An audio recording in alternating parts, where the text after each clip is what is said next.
Hi viewers, இன்றைக்கி வியாழக்கிழமை குரு பகவான் பூஜை பற்றி பார்க்க போகிறோம். வீட்டில் எப்படி குரு பகவானை நம்ம கும்பிடலாம்.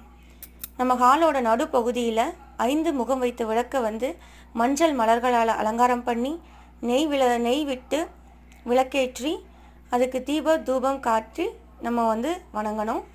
இதுக்கு பிரசாதமாக வெள்ளை கொண்ட கடலையை ஊற வச்சு மஞ்சள் நூலில் மாலையாக கோர்த்து இந்த விளக்கை சுற்றி போட்டு நம்ம வணங்கணும்.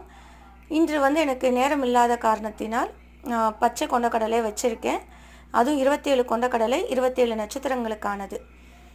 இதை வியாழக்கிழமை 6 to 7 அந்த நேரத்தில் தான் பண்ணணும். அது மகாலட்சுமி வீட்டுக்கு வரக்கூடிய நேரம். ஸோ அந்த நேரத்தில் நம்ம வடக்கு திசையை நோக்கி அமர்ந்து வடக்கு திசையை பார்த்து குழந்தைகள் படிப்பு நல்லா இருக்கணும், எனக்கு வேலை கிடைக்கணும், இல்லை நான் ஒரு இடத்துல பணம் கொடுத்துருந்தேன் அது கிடைக்கணும்னு வேண்டும்போது கண்டிப்பாக அது நமக்கு குரு தந்தருள்வார்.